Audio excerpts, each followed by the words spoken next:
On the Newman Jets Audio Network, this is the Jetcast, the official podcast of Newman University Athletics, featuring exclusive interviews with coaches, players, administrators, and more. The Jetcast podcast is brought to you by Ascension Via Christi, Donlinger Construction, Pizza Ranch, Mel Hambledon Ford, Eck Agency, Dr. Brennan Lucas and Advanced Orthopedic Associates, Keystone Solid Surfaces, Big Corner Creative, and by Pepsi.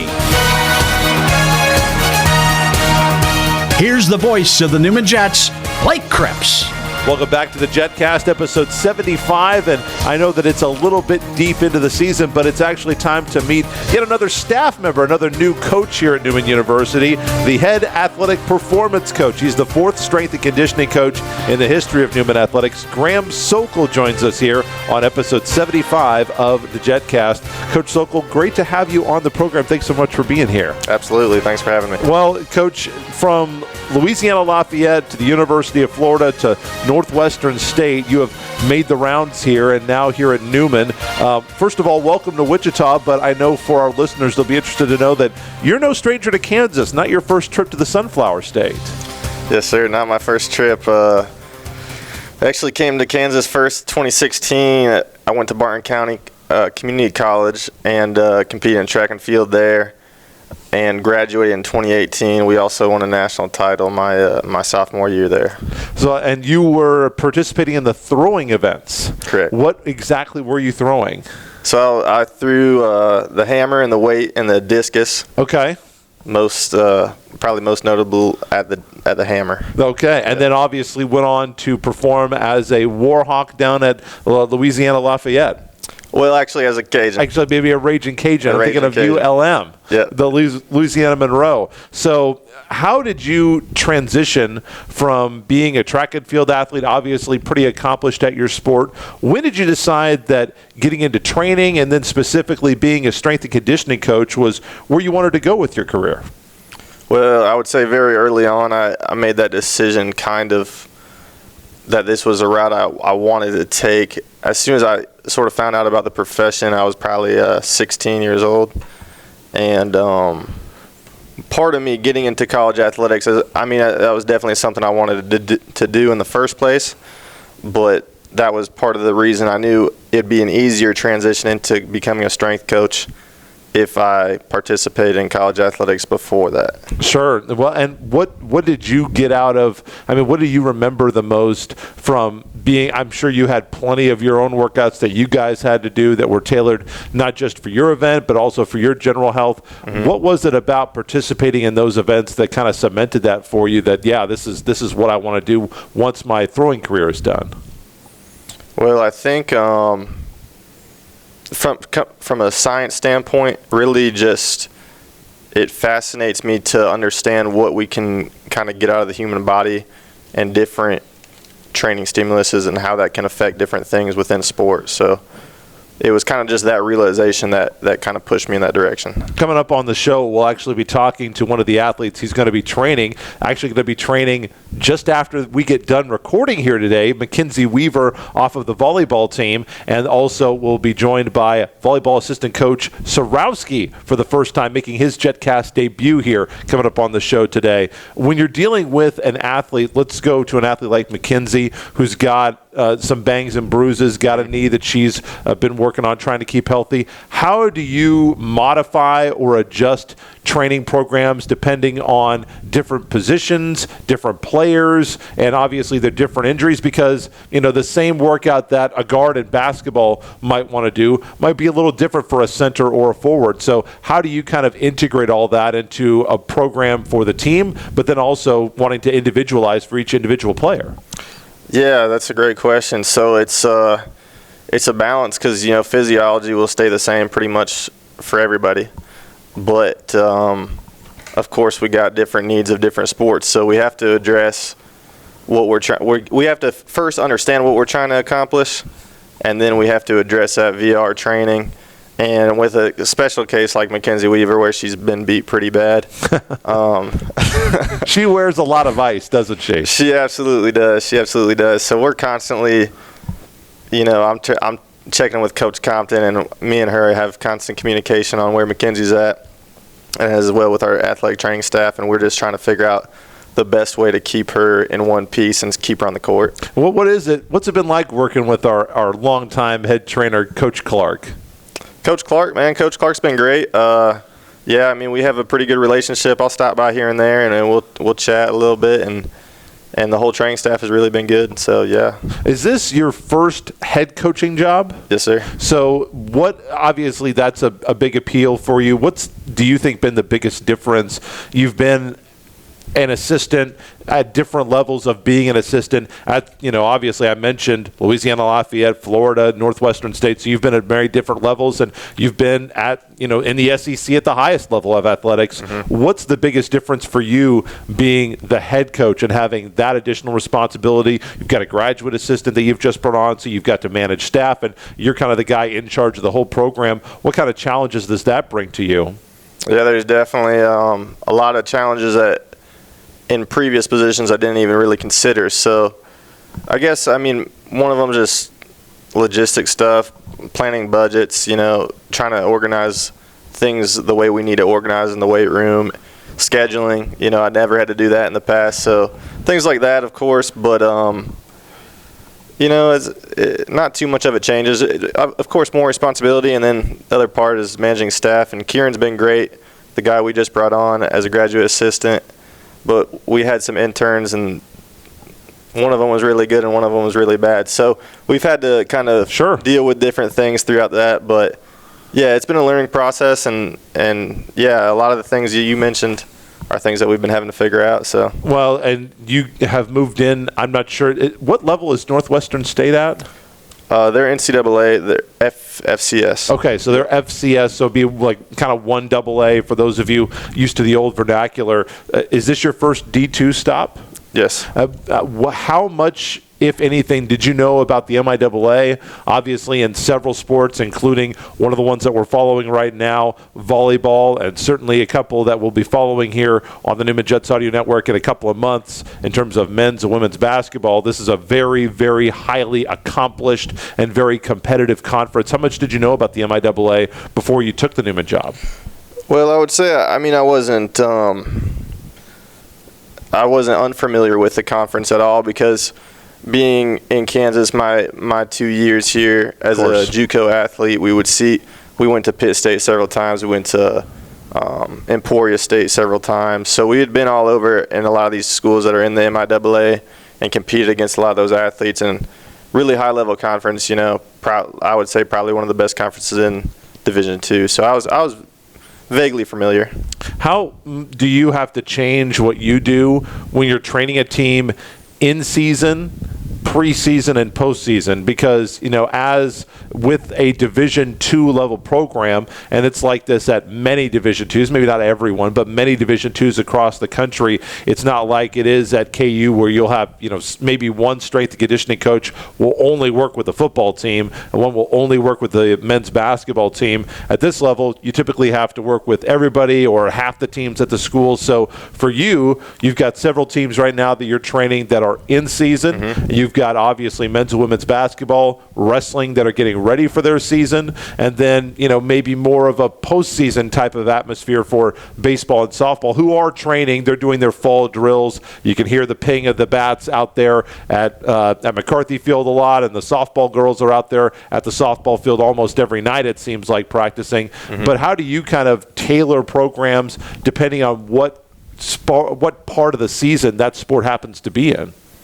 Yeah, so it really, I would say in the most general way of thinking about it, if we're out of season, we're starting with more general type stuff. So higher volume stuff, just kind of get them into shape, get them conditioned, get them ready to play their sport. And then as we move into, a preseason, we're getting closer to what is the requirements of the sport. So we're really getting focused on that. And then in season, a lot of it, like with volleyball, it's been so far, we're just trying to keep them into one piece.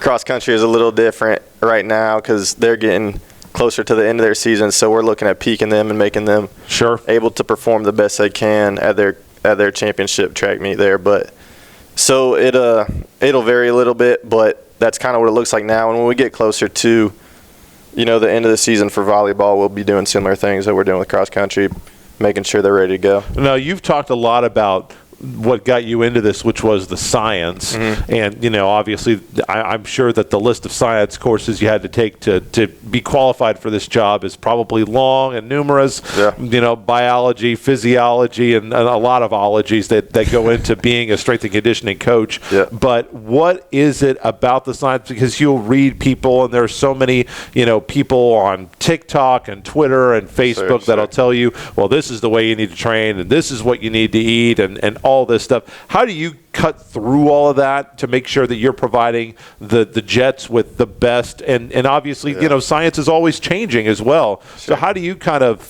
digest all of that and then present the best to the best of your ability, the latest and best science to the athletes to be able to get their performance to the highest level possible? Yeah, so I mean, with the social medias and things, it's probably the worst and best thing for our profession because it's so much garbage, and then there's a lot of good stuff too. So it really just depends on who they're deciding to follow, and it could be good or it could be bad. But obviously, they check with Coach Sokol first, right? I would hope so, but I mean, who knows, man? It's tough, but from my standpoint, I mean, there's a lot of kind of pseudoscience, right? There's like what works on paper and in literature, right? Like we'll look at a lot of peer-reviewed stuff, and then it's also how is that practical for our situation and how can we apply that? So a little bit of both. How much do you coach any of the athletes on, or do they ask you at all about like nutrition, about what do I need to eat, when do I eat, what do I need to drink, how much? Is that something that you go over with the athletes?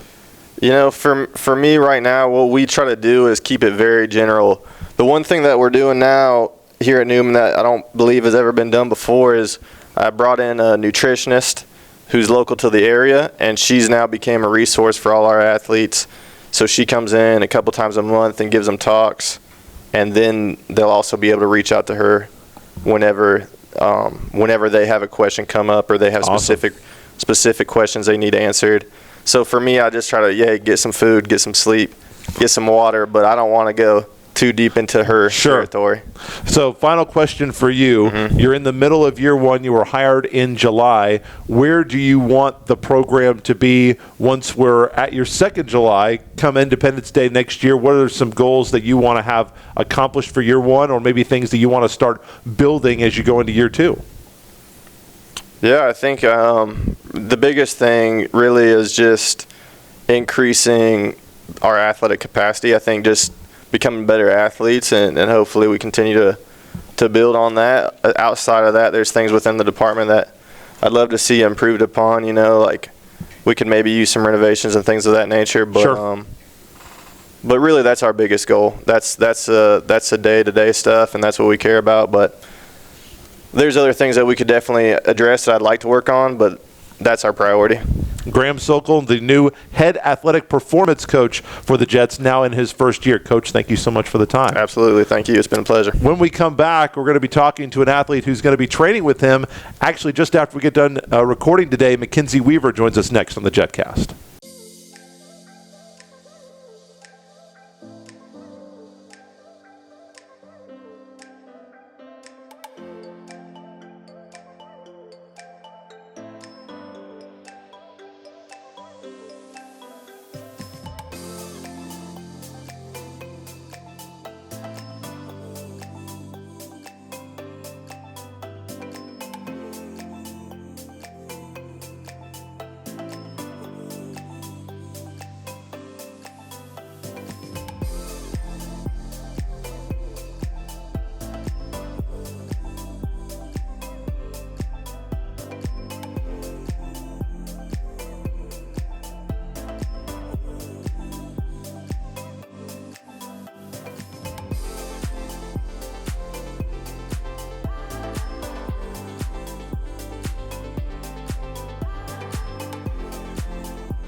Back here on the Jetcast as the volleyball team is getting set for yet another top 25 battle coming up on Saturday. They've had the Tuesday game. They are actually off on Friday, but they've got the number 10 team in the country, the Bearcats of Northwest Missouri State, are coming in 3 o'clock.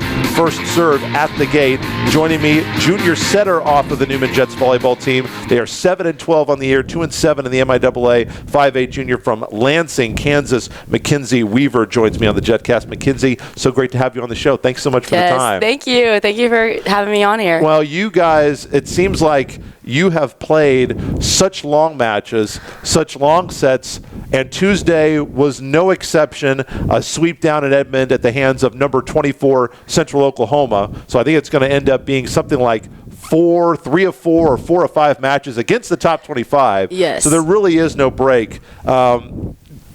The Southern Nazarene match, I know, was a disappointing effort for you guys. You guys came back and didn't get a win on the road in the MIAA on this 3-match road swing, but much, much more competitive. How important do you think it was for the team to come back after that loss to the Crimson Storm and at least put some good sets on the board? And you certainly did, taking one from Central Missouri, and then we'll get to that third set in a moment against Central Oklahoma. Yes. Well, that last game on last Tuesday with Nazarene, we definitely were in a little bit of a rut. I'm sure if you guys all were watching, we kind of started off not as strong, didn't really end strong. We have like a bad problem of like Tuesday games, like, oh, we're in the middle of the week, like we have classes and all the above, but we're finally like, we were talking to the team, we're like, okay, like this can't keep happening. Like we gotta start playing against, like not playing down to their level and start playing like how we know how to play to every single team. And so last night we kind of were like, okay, like who cares if they're a top 25 team? Like everyone, like everyone's the same. Like we know we can beat these big teams. Like we're all on the same level. No one's better than us by any means. So we can just keep fighting out and this has been building, and I know that Coach Compton has been looking like, well, when do we get that win? When do we get that second set? And because you guys have been so close in so many matches, even going back to last year. Yes, and always. then this season, you play Washburn very tough. You go to extra points. Yes. You take a set from Nebraska Kearney. You take a set from Central Missouri, and then 31-29 in the third set. Yes. You guys are down 24-20 and put a 6-1 run on the Broncos. What was the key to that run, and how do you and the team, what's the biggest thing? Because every point in volleyball, once you're past 20 really, and when both teams are right there, there's so much pressure on every single point, because in volleyball, a 1-point lead can turn into a 3-0 run the other way, or the match is over just in a blink. Oh, yes. So how do you have to keep yourself focused? And then obviously you guys have been able to capture momentum late in sets to give yourself a chance. Oh, yes. We like being down. We like the little catch-up game. Like, if we're down by 6 points, we're like, okay, let's go on a big run. Let's make it up and at least tie it up, like beat them a little bit. I mean, we just build off momentum. Whenever we have the serve and we have that momentum, we can take over teams. But as soon as we get in those ruts, like, we'll stay in a rotation for probably about 5-6 points, and then we'll come back the next rotation and beat them back up by 6 points, because we just like that catch-up game. But of course, like this point in the season, we're trying to like flip that switch and trying to like go from, okay, they can't have this many runs on us, but we're gonna keep pushing and keep having the runs on them. So kind of flipping like the little situation going on. So we're trying to get that mindset down. Mckinzie Weaver is averaging 10 assists per set. She is actually in the top 5 in the country in total assists this year. When did you figure out that being a setter was going to be your position in volleyball? Oh gosh, ever since I was little, I've played every position. Okay. Like setting was actually my last position I've played. Really? Yes. So like I got hurt my my freshman year of high school. Okay. So like that was with hitting, and I was like, okay, I can't keep hurting myself hitting, and that just caused so much injury. So I was like, okay, like I was up for a challenge. Like, okay, let me try something new. Let me broaden my horizons and see what else I can try and accomplish in those positions. So my coach finally put me at setter, and they're like, okay, like you're a good leader, so you're a good leader on the court. So I think this would be a great position for you. I was like, okay. So I tried it my junior year of high school, and ever since then I've been a setter. Yes. So what do you think is the biggest difference since you've played all the other positions? So I'm assuming defensive specialist, libero, outside hitter. Did you ever play any middle? Actually, my first year of volleyball, I did play middle. Did play some middle blocker? Yes. So you have literally played every position. What is the biggest difference for setting versus any of the other spots? You have to touch every ball. Like every single set, like every single point, you're going to be touching every ball. Like you have to put up the best ball you have to make everything better. So if it's a bad pass, you're going to have to make it better for the next person. But if it's a good pass, you're still going to have to make it better for the next person. So like you have to have that, like you can't not, like it's very hard to make mistakes when you're touching the ball every time. So like you have to be consistent and keep pushing and stay all neutral because that's what it is. There's so many different preferences on the team. Do you try to have, do you have in your mind like, okay, I know that Abby likes to get set these balls. I know that Riley likes these. Oh, yes. Ozzy needs to get set yes. this position. How in the world do you keep track of that?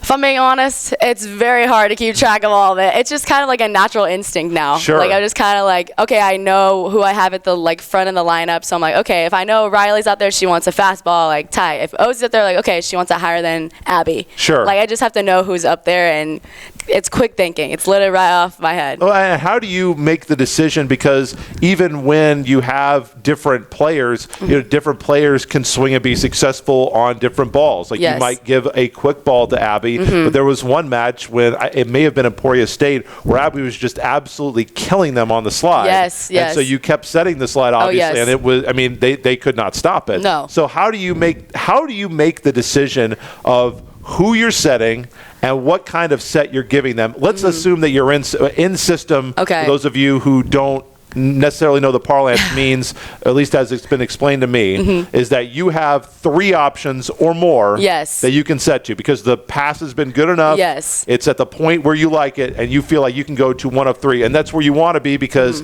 that is how the defense, they have to guard 3 people instead of maybe just 1 or 2. So if you're in system, it's perfect. how do you make that decision of who to give the set to and what kind of set to give them? Well, I would say it all depends on the other side mainly. So when I get that second ball, I'm looking at the blockers. I'm like, okay, on the other side, I'm like, okay, where are they standing? Where are they mainly leaning towards? And then next, I'm like, okay, who's the hot hitter? Sure. Who's the one that's on fire? Who's getting all these kills?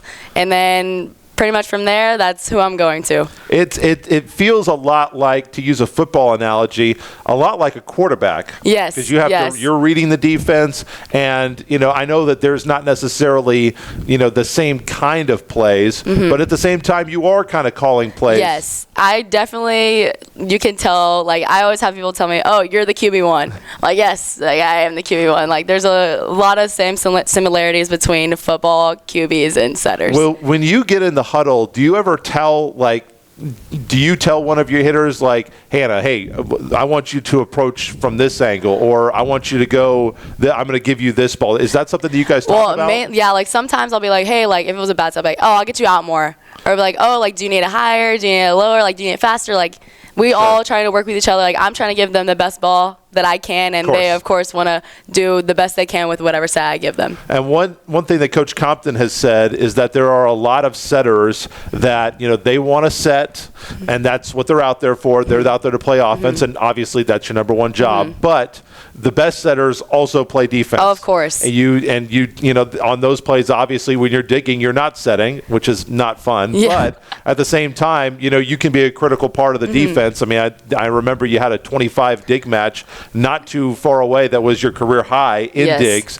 So how do you kind of have to be selfless in some respects too, because you're putting the team first. Obviously, you guys can't score if they score. Oh yeah, definitely. Like defense is the main thing. Like volleyball is defense. Of course, yes, I play defense first. Like I try to think like, okay, and I've told you I played every position, so I respect every single position on the court. I'm like, okay, I do need to play defense first to help my teammates out, because if I miss a dig, that's like, oh, that's on me. I'm sorry, but yes, I try my hardest to play defense first, and then of course, like setting is my main job, but I count defense as my biggest priority also. Now, assistant coach Serowski, he's going to be joining us here in a second. He was hired by Coach Lugo last year, kind of started the rebuilding process, was retained by Coach Compton, and since he's going to be our next guest on the show, I got to ask you about him. What's it like to be coached by Coach Serowski? What's the coaching style of Coach Serowski? He's definitely very technical. You can tell he's finally this year getting comfortable with us. He's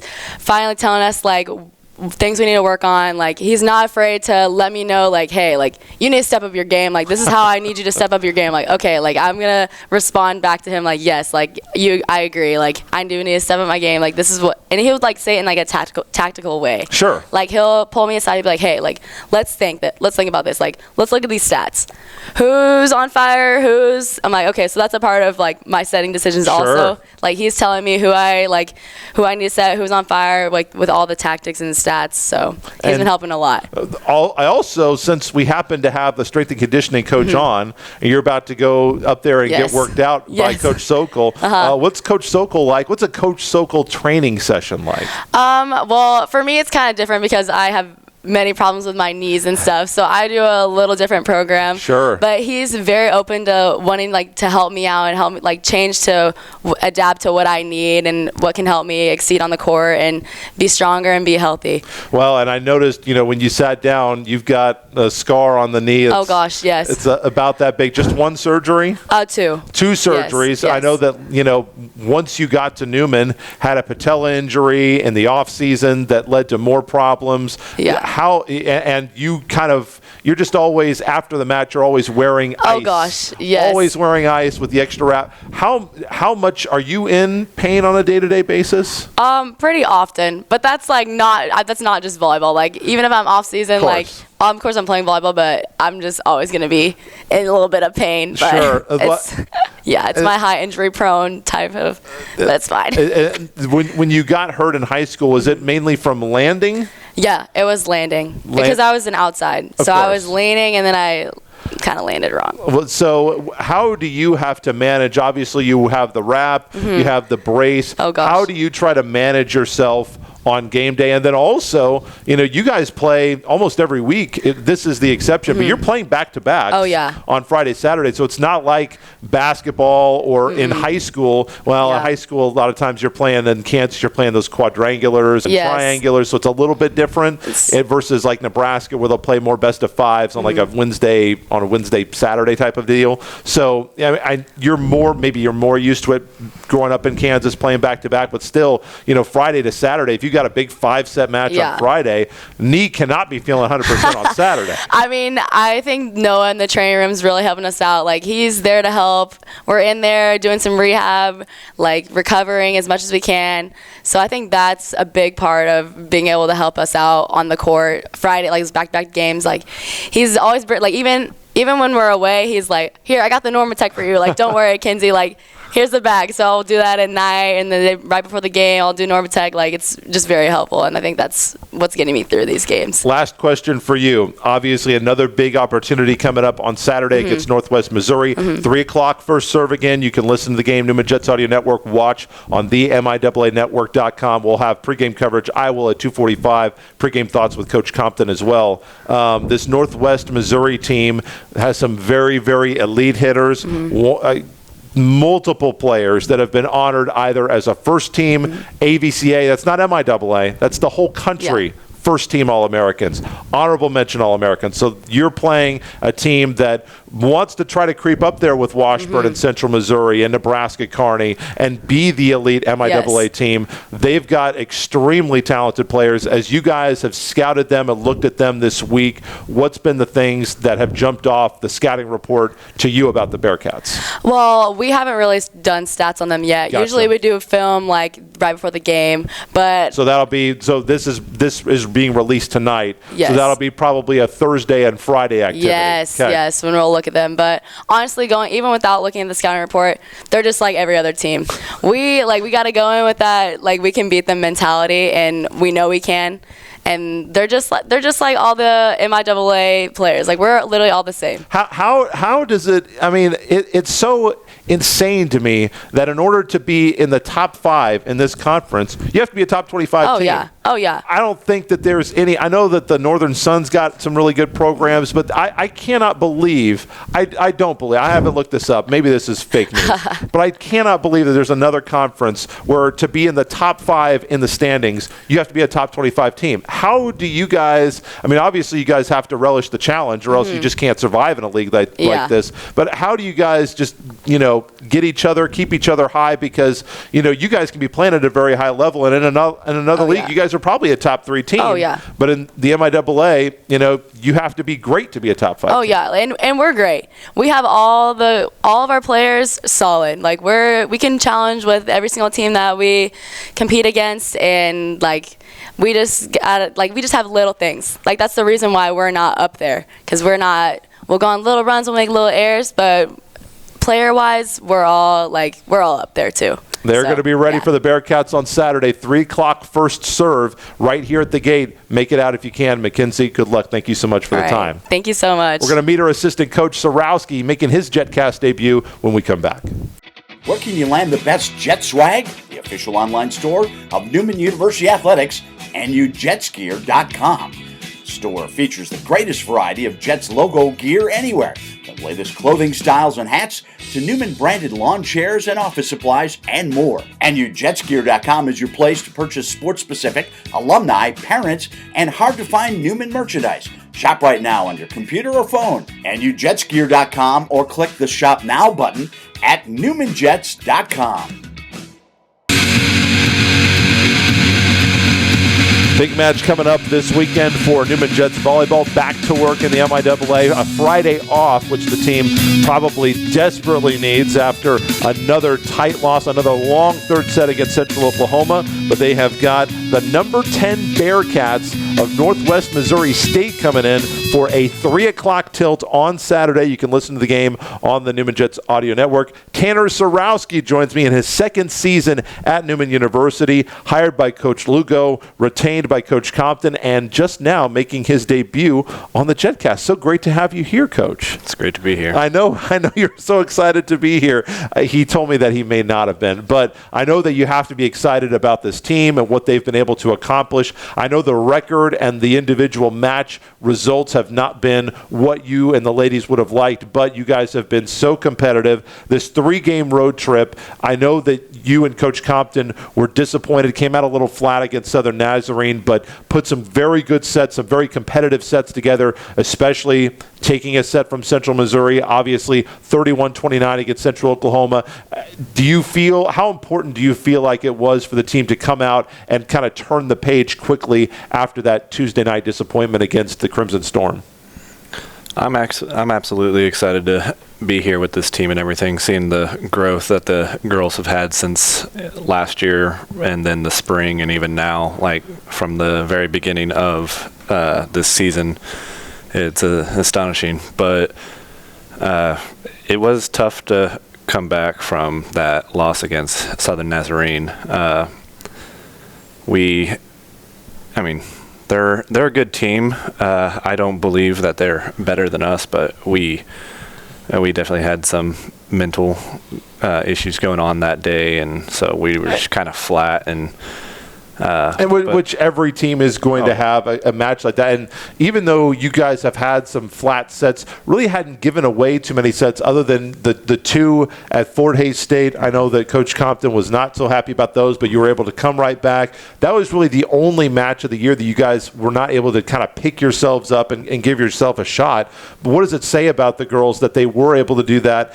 Didn't have the best two sets to start out against Missouri Western, but the third was very competitive. Took a very, very good set from Central Missouri, and then obviously a 31-29 loss coming from 24-20 down with a 6-1 run at the Broncos, number 24 team in the country. So you guys picked yourselves up and gave yourself a shot in all three of those matches. Mm-hmm. I think what it says about our girls is that they are fully invested in our team, and they are trying their best to keep fighting and not be the team that they were last year where they kind of just laid down and took the loss. Sure.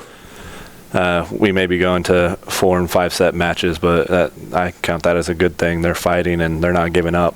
And even last year, I mean, you could see how things were starting to change with you guys, again, taking sets off top 25 teams, even last year, because the mental, you could see how Coach Lugo had started to develop the change and the turnaround. What's it been like for you to kind of watch this program rebuild? It's been really interesting. I liked how Coach Lugo had, taught certain things, and I also feel the same about Coach Compton, but I would have to say I lean more towards her coaching style because that's very much like how I was taught my entire life, and so I definitely like that a lot more. It doesn't always happen where you have an assistant coach, a new coach comes in, sometimes, and it happens all the time in a lot of different sports. They want their own guy, their own girl with their own philosophy. But Coach Compton kept you around. What's that relationship been like between you making the rare transition from two different head coaches, and what's your relationship like with Coach Compton, and what is it about her coaching style that you feel meshes so well with yours? The relationship that Coach Compton and I have is pretty good. I think we're at the point where we're telling the girls girls will come off the court on a timeout and she'll tell them exactly what I was wanting to say, and then I'll say that I'll do the same thing. Sure. Even some days we're ending up wearing the same shirt. And she likes to joke about that. But the thing that I think matches up the best with her and I coaching styles is I guess the way that we don't want the girls to make as many floor moves. I mean, floor moves are great, and especially if you are doing them correctly. But before you continue, for people who may not, be as, knowledgeable about volleyball, present company included in that, what do you mean by when you say a floor move? What do you mean? I mean, whenever they dive after a ball and either they roll out of it or they do a bear crawl out of it. So floor moves like that. Okay. And you're wanting them to do those less? Less, yes, because the girls that we are playing in against these other teams, they're starting to hit a little bit higher and deeper on the court. And with us making a lot of those floor moves, I'm sure you've seen it during games, it just goes literally right over their heads. Sure. Because they're already on the ground. And so we're just trying to make it to where they make a move first, pass the ball up, set it up, do something before, and then they can finish off with their floor move. Gotcha. Mckinzie, we just talked to, she mentioned how sometimes she'll come and talk to you. You'll have stats, maybe have a different idea for her setting, who she should set, how she should set them. What is Mckinsie's role on this team, and how important has she become this year as the full-time setter? And obviously, she never leaves the court. So important for you defensively, and she's, I think, everybody has said she's kind of the undisputed leader of this team. I would have to agree with that to an extent. Kenzie, for our team, is pretty much like the quarterback of a football team. Sure. She's calling out the plays. We actually just had that conversation before you came in. Yeah, she's calling out the plays. She's deciding who she wants to set and who she believes will have the best chance in that very moment to be able to get our team a kill or put the other team in a position to where they're not, where they're out of system. The ball's not exactly where they want it. And so her role has definitely become a very important one this season, especially since she's by herself. Now, you have a volleyball career of your own. You played in college, had a back injury. Did you always know that obviously to get to that level, you have to love volleyball. Did you know before you got hurt and had to quit that coaching was going to be something that you wanted to pursue? No, not at all, actually. I went into college believing that I was just going to, coach club volleyball here and there to make some extra cash while I was pursuing my architectural engineering degree. Sure. And so that was my plan for the longest time. And then the back injury kind of, derailed that. And so I came back to Oklahoma and was offered an assistant coaching position for an 11-year-old club team. And so that's what started it all. And, it just kind of led me up here to Wichita. What do you feel is your role as a member of this team as the assistant coach?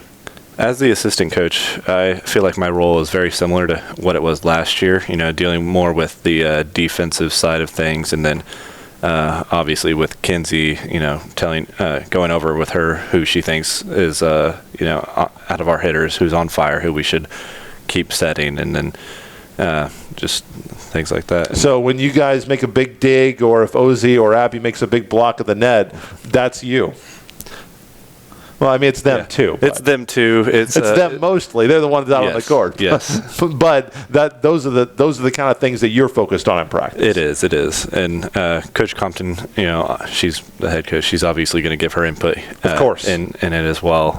But yeah, I'd say during practices, that defensive digs and then blocking are what my strongest suit is, because in college, I was a hitter, and so one thing I learned. Were you an outside, right side? I was an outside. Outside, okay. And so I learned over the years of what blockers need to do to be able to block a really good hitter, and where defensive passers should stand, and that's something I can see very well on the court, especially against another team. Last question for you. It seems like every single time the girls lace it up, there's a top 25 team on the other side of the net, and that is not going to change this weekend. At the gate, the Northwestern Bearcats, Northwest Missouri State is coming in. They are the number 10 team in the country, and it's just another day at the office for you guys. You guys are always playing a top 25 team, and I've been kind of getting ready, doing my preparation for the match, and they have not necessarily players that are contributing for them this year, but have been AVCA. They're so stacked that they have AVCA All-Americans that aren't even in their top 3 hitters this year, because they have so many. They have so many different ways that they can hurt you with their offense. So as kind of the defensive coordinator for this team, how big of a challenge are these Bearcats going to pose to you guys to keep them off the floor? Well, I guess that's one of the, things that's great about being in one of the best conferences in the country is you're always playing a top 25 team. Yeah, it seems like it. Yeah, and I enjoy it a lot. I like the competition and the competitiveness behind it all. And I think one of the things that we'll really have to focus on in practice is just making sure that with our blocking, we're getting low and over. I know the last few games, our blocking hasn't been as great as it started out as, and that's just because I think the girls are kind of getting in that routine, and they're trying to focus more on getting in front of the hitter instead of, getting all the way over and pressing. Were you saying, you're wanting the hands to be in opponent airspace? Oh, yes, absolutely. Get it over the plane of the net and pretty much try to steal the ball from the other side. That's a way I was taught. And so with our blockers, we need to do that. And for our passers, we know obviously they're not going to be able to block every single ball. So we have to make sure that our passers are right outside of the hitters or our blockers' shoulders or in the seams that they're not covering. That way we can step up into it and into the seam and whatnot and pass that ball up. Coach Serowski trying to draw together a defensive game plan for the number 10 Bearcats. Northwest Missouri coming in on Saturday. It's a 3 o'clock first serve. I think it's the only 3 o'clock first serve we have on a Saturday this year at the gate. So make sure you make a mental note. We'd love to have you out here with us for the 3 o'clock first serve. They'll introduce the lineups then. First serve probably about 3:05. If you can't make it here, you can listen, of course, on the Newman Jets Audio Network, newmanjets.com/listen, or on your mobile device. Download the Newman Athletics app, or, of course, watch the match on the MIAA Network, the MIAAnetwork.com/Newman. Coach Serowski, appreciate the time, and we'll see you on Saturday. Sounds good. See you then. That is our show for this week. Coming up on the next couple of weeks on the show, time to get some golf talk. I'm not sure if we're having that next week or the week after, but Coach Torgerson is coming back on the show very, very soon. We've also got some tennis to get to as well. We're not that far away from our fall sports, or beg your pardon, our winter sports preview. So all that's coming up in the next few weeks. So until next time, Blake Cripps in Wichita saying, go Jets.